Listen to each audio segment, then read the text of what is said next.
हर खबर पर होगी आपकी पकड़। डाउनलोड कीजिए एबीपी लाइव ऐप।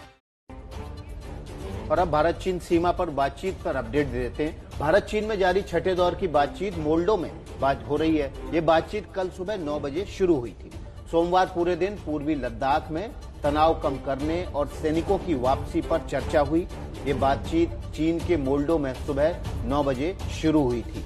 प्रतिनिधिमंडल की अगुवाई भारतीय सेना की लेह स्थित 14वीं कोर के commander lieutenant general Harinder Singh कर रहे हैं। पहली बार बातचीत में विदेश मंत्रालय का एक संयुक्त सचिव स्तर का अफसर भी शामिल था। वहीं चीनी पक्ष की अगुवाई दक्षिणी शिनजियांग सैन्य क्षेत्र के कमांडर मेजर जनरल लियू लिन कर रहे हैं। तो भारत चीन के बीच छठे दौर की बातचीत पर ताजा अपडेट आपको हम दिखा रहे हैं। मोल्डो में कल सुबह 9 बजे से ये बातचीत शुरू हुई है, जो अभी भी चल रही है।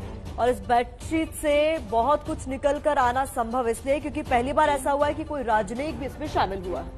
एक तरफ एलएसी पर तनाव को भारत चीन की बातचीत से सुलझाने की कोशिशें हो रही हैं, जिसका अपडेट भी हम आपको दे चुके हैं। वहीं दूसरी तरफ चीन लंबी तैनाती की तैयारियां कर रहा है।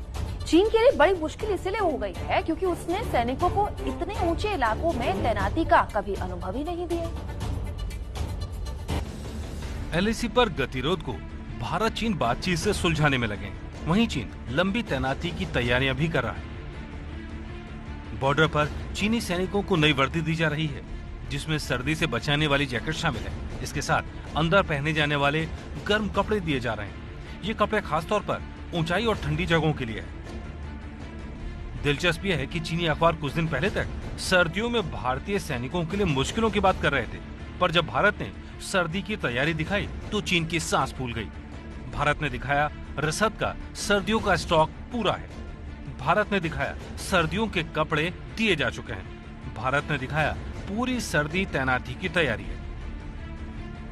लेकिन जैसे जैसे सर्दी बढ़ी, चीनी सैनिकों का दम फूलने लगा। कई सैनिकों को मेडिकल सहायता की जरूरत पड़ने लगी, क्योंकि चीनी सैनिकों को ऐसी ट्रेनिंग नहीं है। यही वजह है हिम्मत बढ़ाने के लिए चीनी सेना को ये तस्वीरें जारी करनी पड़ी। चीन एक तरफ बातचीत कर रहा है, दूसरी तरफ अपने प्रचार तंत्र से भारतीय सेना का मनोबल तोड़ने की कोशिश भी करता रहता है। जैसे ग्लोबल टाइम्स में अब सेना के कमजोर होने की बात कही है। भारतीय सेना उतनी मजबूत नहीं है जितना दावा करती है। उनको अभी इस बात का अंदाजा ही नहीं है। अगर अमेरिकी सेना भारत की मदद ना करे तो भारतीय सेना चीन से सैन्य क्षमता में मुकाबला कर ही नहीं सकती। भारत और ताइवान को भड़काकर अमेरिका सिर्फ अपने हित साध रहा है।